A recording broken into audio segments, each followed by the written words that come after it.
وَقَضَىٰ رَبُّكَ أَلَّا تَعْبُدُوا إِلَّا إِيَّاهُ وَبِالْوَالِدَيْنِ إِحْسَانًا۔ آج سورہ بنی اسرائیل کی آیت نمبر 23 سے بیان ہے، اور آپ کا رب حکم دے چکا ہے کہ تم اس کے سوا اور کسی کی عبادت نہ کرنا، اور ماں باپ کے ساتھ نیک سلوک کرنا، ماں باپ کے ساتھ۔ اپنی عبادت کے فوراً بعد ماں باپ کے ساتھ جو نیک سلوک کا حکم دیا گیا، کیونکہ انسان کے اپنے وجود کا جو حقیقی سبب ہے، وہ سبب اللہ تعالیٰ کی تخلیق اور اس کی ایجاد ہے۔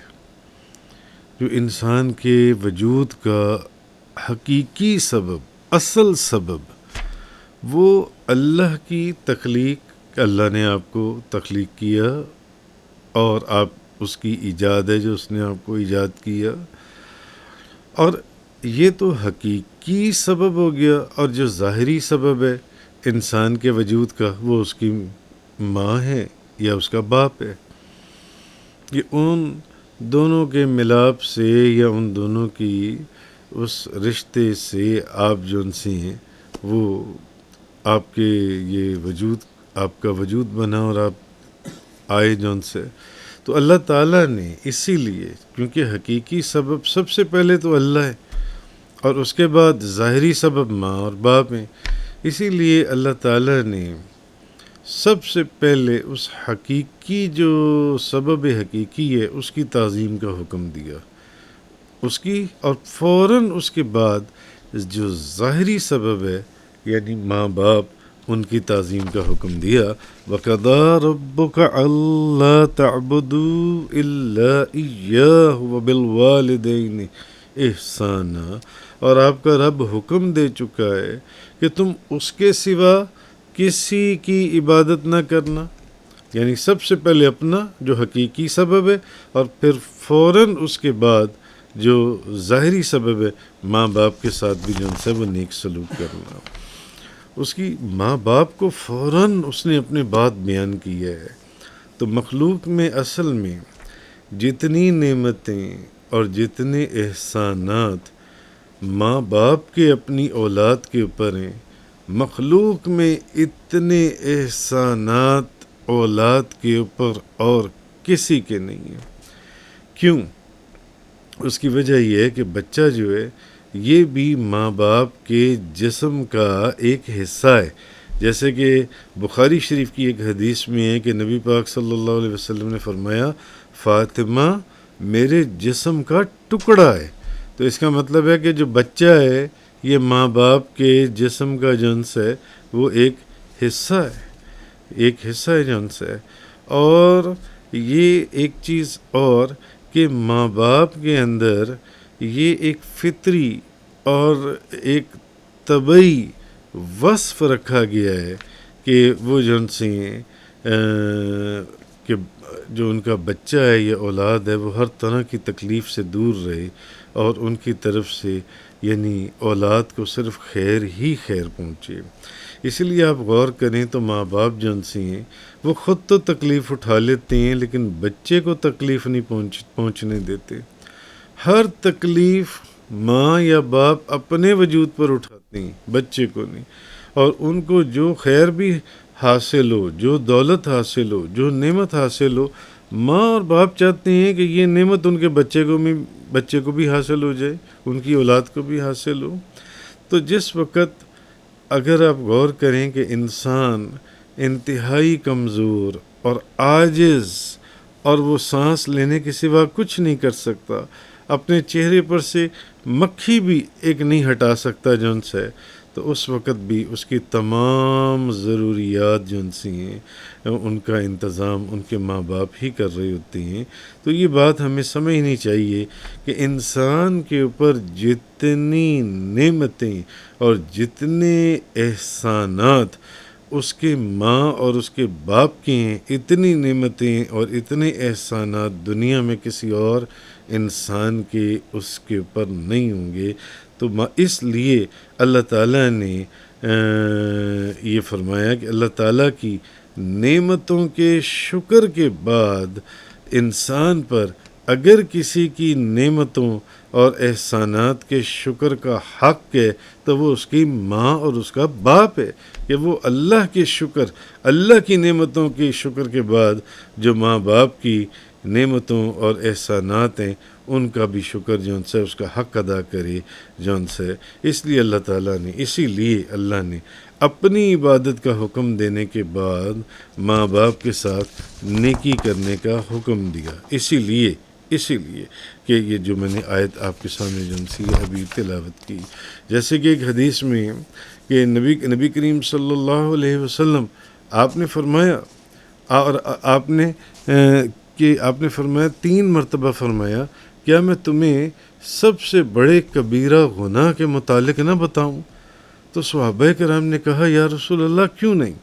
تو آپ نے فرمایا اللہ کا شریک بنانا، 1، ماں باپ کی نافرمانی کرنا، 2، اور نبی پاک آپ سہارے سے بیٹھے ہوئے تھے تو آپ نے فرمایا اور جھوٹی بات کہنا. یعنی ایک تو یہ کہ اللہ کا شریک بنانا گناہ کبیرہ، دوسرا ماں باپ کی نافرمانی کرنا، اور تیسرا جھوٹی بات کہنا. اور آپ نے 3 مرتبہ یہ بات فرمائی جو ان سے یہ. تو اصل چیز یہ ہے کہ ماں باپ، فقہاء نے لکھا، علماء نے لکھا، بزرگان دین نے اپنی اپنی کتابوں میں لکھا کہ ماں باپ کی اطاعت کا یہ بھی تقاضا ہے کہ اگر اس کا باپ اس کو یہ حکم دے کہ اپنی بیوی کو طلاق دے دو تو اس پر بیوی کو طلاق دینا واجب ہے، اس کو طلاق دے دینی چاہیے. حضرت عبداللہ بن عمر رضی اللہ تعالی عنہما، ترمذی شریف کے اندر ہے، سنن ابو داؤد شریف میں ہے، ابن ماجہ میں ہے، کہ حضرت عبداللہ بن عمر رضی اللہ تعالیٰ عنہما فرماتے ہیں کہ مجھے اپنی بیوی سے محبت تھی، تو جبکہ میرے والد جو ان سے ہیں وہ اس کو ناپسند کرتے تھے، تو انہوں نے مجھے حکم دیا، انہوں نے مجھے کہا کہ اپنی بیوی کو طلاق دے دو، تو میں نے انکار کر دیا کہ نہیں، میں نے طلاق نہیں دینی. تو نبی کریم صلی اللہ علیہ وسلم سے اس بات کا ذکر کیا گیا تو آپ نے فرمایا عبداللہ بن عمر اپنی بیوی کو طلاق دے دو. تو کہنے کا مقصد یہ ہے کہ اگر باپ یہ حکم دے کہ بیوی کو طلاق دے دو تو اس پر بیوی کو طلاق دینا واجب ہے. بعض تفسیروں کے اندر اور فقہاء نے یہ لکھا، علماء نے. تو ماں اور باپ یہ دونوں ایسی پاکیزہ ہستیاں ہیں کہ جن دونوں کی اطاعت جو ہے یہ واجب ہے، اور ماں کی اطاعت کا جو حصہ اور حق ہے یہ 4 حصوں میں سے 3 حصے ہیں، اور باپ کی اطاعت کا حصہ 1 ہے. حضرت ابو ہریرہ رضی اللہ تعالی عنہ آپ فرماتے ہیں ایک شخص رسول کریم صلی اللہ علیہ وسلم کے پاس آیا اور کہنے لگا یا رسول اللہ، لوگوں میں میرے حسن سلوک کا سب سے زیادہ مستحق کون ہے؟ آپ نے فرمایا تمہاری ماں. اس نے کہا یا رسول اللہ، اس کے بعد لوگوں میں میرے حسن سلوک کا سب سے زیادہ حقدار کون ہے؟ تو آپ نے پھر فرمایا تمہاری ماں. اس نے پھر وہی سوال کیا 3 مرتبہ کہ لوگوں میں میرے حسن سلوک کا سب سے زیادہ مستحق کون ہے، یعنی اس کے بعد. حضور نے فرمایا تمہاری ماں. اس نے کہا یا رسول اللہ پھر کون ہے؟ فرمایا 4 مرتبہ حضور نے فرمایا تمہارا باپ جان سے. تو باپ کے متعلق تو نبی پاک صلی اللہ علیہ وسلم نے حضرت عبداللہ بن عمر کو فرما دیا کہ تمہارا باپ چاہتا ہے کہ اپنی بیوی کو طلاق دے دو تو تم طلاق دے دو. تو اگر باپ کا یہ مقام ہے، ماں کا کیا مقام ہوگا؟ جس طرح پیچھے ذکر چل رہا تھا کہ جس طرح اللہ تعالیٰ نے اپنی عبادت کا حکم دینے کے بعد ماں باپ کے ساتھ جو احسان کرنے کا حکم فرمایا ہے اس کی وجوہات میں بیان کر رہا تھا. اسی طرح اگر آپ غور کریں تو جس طرح اللہ تعالیٰ انسان کی برائیوں کے باوجود انسان سے اپنی نعمتوں کا سلسلہ منقطع نہیں کرتا. ایک بندہ 10 گناہ کرتا ہے مگر کیا خدا اس کا رزق بند کر دیتا ہے؟ ہوا سورج کی روشنی اس کے لیے بند کر دیتا ہے؟ نہیں. اسی طرح انسان کے جو ماں باپ ہیں وہ بھی اس کے جو غلط کام ہیں یا اس کے جو برے کام ہیں وہ ان کی وجہ سے اپنے جو احسانات ہیں وہ اس کو کم نہیں کرتے. اس لیے بھی اللہ نے فرمایا کہ ماں باپ کے ساتھ احسان کا حکم فرمایا اللہ تعالیٰ نے کہ ان ماں باپ کے ساتھ احسان کرو. تو پھر اللہ تعالیٰ جو وہ اپنے انعامات کا بندے سے کوئی معاوضہ طلب نہیں کرتا، اس کی کوئی قیمت وصول نہیں کرتا. اسی طرح ماں باپ جو ہیں وہ بھی یہ نہیں ہے کہ اولاد کے پر جو اولاد کی خدمت میں وہ رات دن اپنا ایک خرچ کر دیتے ہیں، وہ اس کے عوض میں ان سے کوئی معاوضہ یا قیمت طلب کرتے ہیں. اسی طرح جیسے اللہ تعالیٰ مسلسل ہر حالت میں بندے کے پر اپنے احسانات اور نعمتوں کا سلسلہ جاری رکھتا ہے. وہ بندہ اس کی ہوا سے بھی، پانی سے بھی، بارش سے بھی، روشنیوں سے بھی، کھانے پینے سے بھی لطف اندوز ہوتا ہے، بھلے وہ نیک ہو بھلے وہ گناہ گار ہو. اسی طرح ماں باپ جو ہیں وہ بھی اگر آپ غور کریں تو اولاد کے اوپر سے اپنے احسانات کی جو بارش ہے اس کو کبھی کم نہیں ہونے دیتے یا اس سے کبھی تھک نہیں جاتے جو ان سے ہے. تو اللہ تعالیٰ اگر آپ قرآن اور حدیث جیسے کہ پڑھ رہے ہیں اور دیکھ رہے ہیں اور یہ درس سن رہے ہیں تو پیچھے بڑا تفصیل سے ذکر ہوا کہ اللہ تعالیٰ جو ان سے وہ انسان کو ایک سرزنش جب وہ کسی غلط راستے پر چلنے کی کوشش کرتا ہے تو اسی طرح ماں باپ بھی اولاد کو جو ان سے وہ کسی ان کی حتی الوسع بلکہ آپ دیکھیں کہ جو خود گناہ گار یا بدماش بھی ہوں ان کی بھی کوشش ہوتی ہے کہ ہماری اولاد ہم بھلے اس راستے ہماری اولاد نیک راستے کے اوپر چلے اور اچھے راستوں کے اوپر چلے جو ان سے. اور اگر وہ اچھے راستے پر نہ چلیں تو پھر ماں باپ ان کو ڈانٹتے ہیں، مارتے بھی ہیں، سرزنش بھی کرتے ہیں جو ان سے. تو یہ وجوہات تھیں جن کی وجہ سے اللہ تعالیٰ نے ماں باپ کے ساتھ نیکی کرنے کا، احسان کرنے کا حکم فرمایا جو ان سے. تو ماں باپ جو ان سے ہیں وہ اولاد کے لیے اپنی ساری زندگی صرف کر دیتے ہیں. باپ جو ان سے کئی ملازمتیں کرتا ہے، کئی جگہوں پر دن کو بھی نوکری کرتا ہے، شام کو بھی نوکری کرتا ہے جو ان سے، مگر اپنی اولاد کے کھانے پینے، لباس، دوائی، ضروریات زندگی، ہر چیز کا اپنی اوقات اور اپنے جسم کی طاقت سے بھی بڑھ کر وہ کوشش کرتا ہے کہ میں کسی طرح ان کے لیے ان کی ضروریات کو پورا کر دوں. وہ خود تو بھوکے رہ جاتے ہیں، ان کے لیے دوائی ہو نہ ہو، کھانے کے لیے روٹی ہو نہ ہو، مگر وہ اولاد کے لیے روٹی یا دوائی یا دودھ کہیں نہ کہیں سے خرید کر لے آتی ہیں کہ اولاد کو وقت پر کھانا اور وقت پر دوا مل جائے. اچھا پھر آپ دیکھیں ماں باپ خود ان پڑھ جاہل بھی ہیں مگر ہر ان پڑھ آدمی کی بھی یہ خواہش ہوتی ہے کہ جو میری اولاد ہے، جو میرا بیٹا ہے یا بیٹی ہے، وہ ضرور پڑھے لکھے ہوں اور زیادہ سے زیادہ پڑھ لکھ جائیں.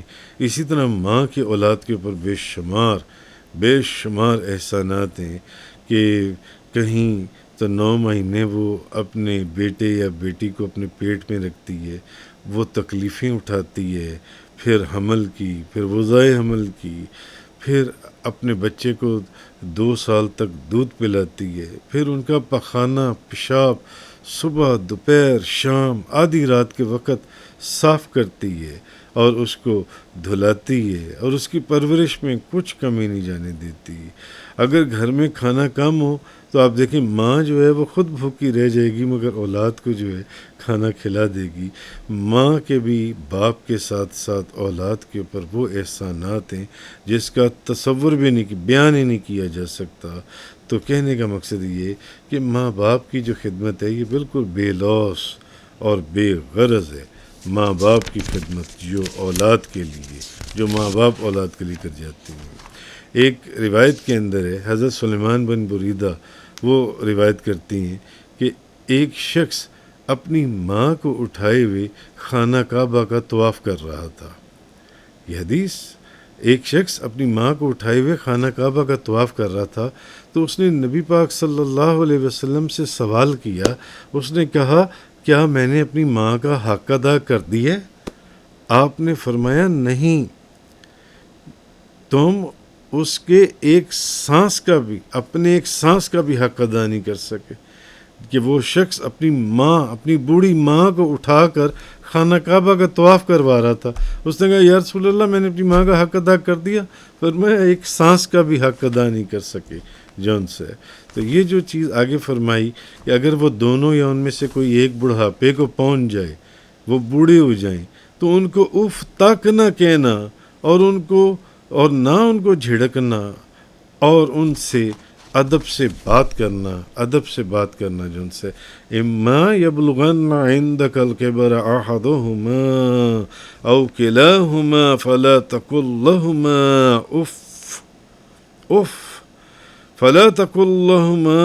اف ولا تنہرہما وقل لہما قولا کریما. اگر تمہاری زندگی میں وہ دونوں یا ان میں سے ایک، دونوں ماں باپ یا کوئی ان دونوں میں سے ایک بڑھاپے میں پہنچ جائیں، بوڑھے ہو جائیں، تو اللہ نے کیا فرمایا؟ ان کو اف تک نہ کہنا. اف فلا تقل لہما اف تک نہ کہنا، ولا تنہرہما وقل لہما قولا کریما، اور ان کو اور نہ ان کو جھڑکنا، اور ان سے ادب سے بات کرنا. جو ان سے ادب سے بات کرنا، کہنے کا مقصد یہ جب وہ بوڑھے ہو جاتے ہیں تو ماں باپ سے گھن نہ کھانا، جس طرح ان کو تم سے گھن نہیں آتی تھی جب وہ صبح دوپہر شام آدھی رات کے وقت تمہارا پیشاب اور پخانہ صاف کرتے تھے، تمہیں دوائیاں دیتے تھے، تمہیں دودھ پلاتے تھے، تمہیں نہلاتے تھے، اور ماں خود پیشاب والی جگہ پر سو جاتی تھی، گیلی جگہ پر تمہیں جو سی خشک جگہ پر سلا دیتی تھی. تو اس وقت تو نہ تمہاری ماں تم سے کوئی ناک اور منہ چڑھاتی تھی، نہ تمہارا باپ کے پیشانی پر کوئی بل آتے تھے. تو اسی طرح تمہیں بھی برا نہیں لگنا چاہیے اگر وہ بڑھاپے میں پہنچ جائیں، یا بیماری کی وجہ سے ان کے جسم میں سے کوئی بو آنی شروع ہو جائے، تمہیں کوئی بو محسوس ہو، تو ناگواری تو دور کی بات ہے. اللہ نے فرمایا اف بھی نہ کہنا جو ان سے اپنی ماں یا اپنے باپ کو. تو اتنا حکم سخت ماں اور باپ کے متعلق فرمایا گیا. تو اصل میں جو ان سی چیز ہے، حضرت ابو ہریرہ رضی اللہ تعالیٰ عنہ فرماتے ہیں نبی پاک صلی اللہ علیہ وسلم نے فرمایا کہ ناک خاک آلود ہو، پھر ناک خاک آلود ہو. آپ سے کہا گیا کہ کس کی یا رسول اللہ؟ فرمایا جس نے اپنے بوڑھے ماں باپ کو پایا اور ان میں سے کسی ایک کے یا دونوں کے جس نے بھی، یعنی پھر وہ شخص جنت میں داخل نہیں ہوا. مسلم شریف کی حدیث ہے. یعنی اپنے ماں باپ کی خدمت کرنے کے باوجود، اپنی خدمت کر کے وہ بندہ جنت میں داخل نہیں ہوا. تو یہ وہ شخص ہے جو جس کی ناک خاک آلود ہو. حضرت انس بن مالک رضی اللہ تعالیٰ فرماتے ہیں کہ رسول اللہ صلی اللہ علیہ وسلم ممبر پر چڑھے، آپ نے فرمایا آمین، پھر آمین، پھر آمین. تو پوچھا گیا یا رسول اللہ آپ نے کیوں آمین فرمایا؟ فرمایا میرے پاس جبریل آئے تھے، انہوں نے کہا یا محمد اس شخص کی ناک خاک آلود ہو جس کے سامنے آپ کا ذکر کیا جائے اور وہ درود نہ پڑے، آپ کہیں آمین. تو میں نے کہا آمین. تو پھر انہوں نے کہا کہ اس شخص کی بھی ناک خاک آلود ہو جس نے رمضان کا مہینہ پایا اور اس کی مغفرت کے بغیر وہ مہینہ گزر گیا، تو آپ کہیں آمین. تو میں نے کہا آمین. پھر انہوں نے کہا کہ اس شخص کی بھی ناک خاک آلود ہو جس نے اپنی ماں یا باپ یا دونوں میں سے کسی ایک کو، ماں باپ یا دونوں میں سے کسی ایک کو بڑھاپے میں پایا اور انہوں نے اس کو جنت میں داخل نہیں کیا، آپ کہیے آمین. تو میں نے کہا آمین. تو اصل چیز یہ ہے کہ اللہ تبارک و تعالیٰ نے ماں باپ کی جو خدمت اور ان پر احسان کرنے اور نیکی کرنے کا جو حکم دیا۔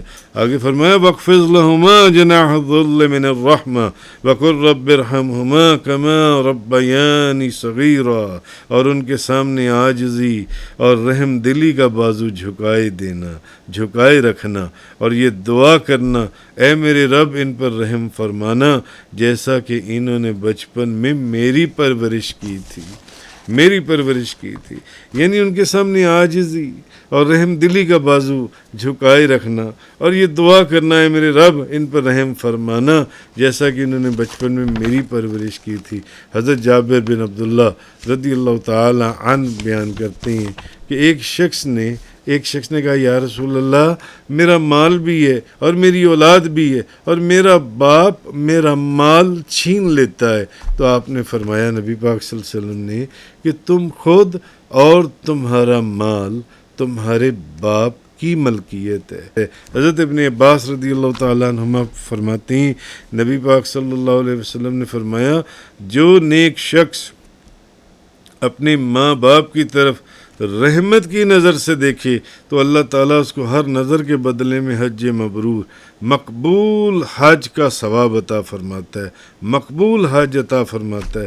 صحابہ کرام نے پوچھا کہ یا رسول اللہ اگر وہ شخص ہر روز 100 مرتبہ ہی اپنے ماں باپ کی طرف رحمت کی نظر سے دیکھے؟ آپ نے فرمایا ہاں اللہ بہت بڑا بہت پاک ہے، یعنی کہ کہنے کا مقصد تھا کہ اس کے خزانوں میں کس چیز کی کمی ہے؟ اگر کوئی 100 دفعہ دیکھے تو 100 اس کے حج مقبول حج اللہ تعالیٰ اس کو عطا فرمائے گا۔ تو ماں اور باپ کے لیے کیا فرمایا گیا کہ رحم دلی، رحم عاجزی اور رحم دلی کا بازو جھکائے رکھنا اور یہ دعا کرنا اے میرے رب ان پر رحم فرمانا جیسا کہ انہوں نے بچپن میں میری پرورش کی تھی۔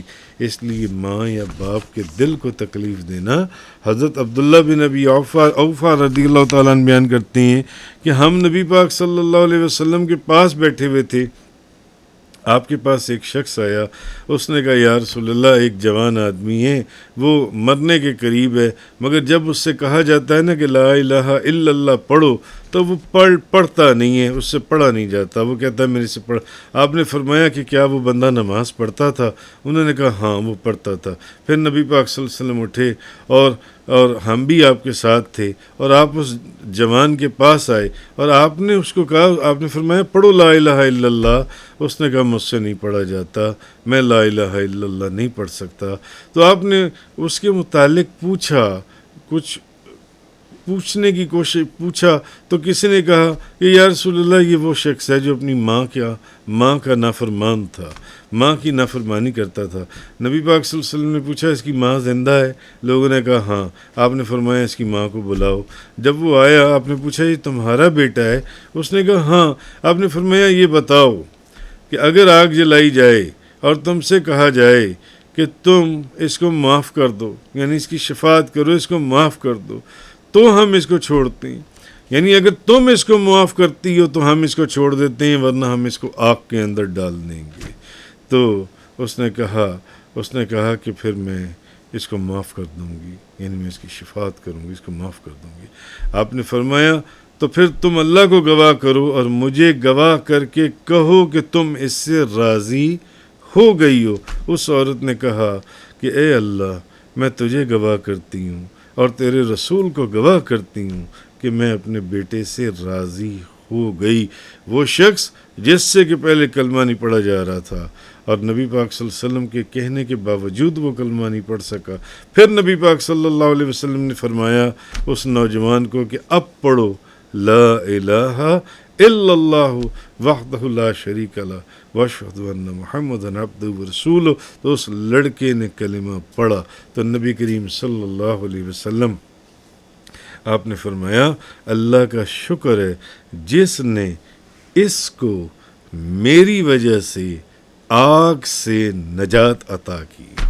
تفسیر قرآن کا یہ لیکچر انگلش میں سننے کے لیے براہ کرم ڈسکرپشن میں موجود لنک پر کلک کریں۔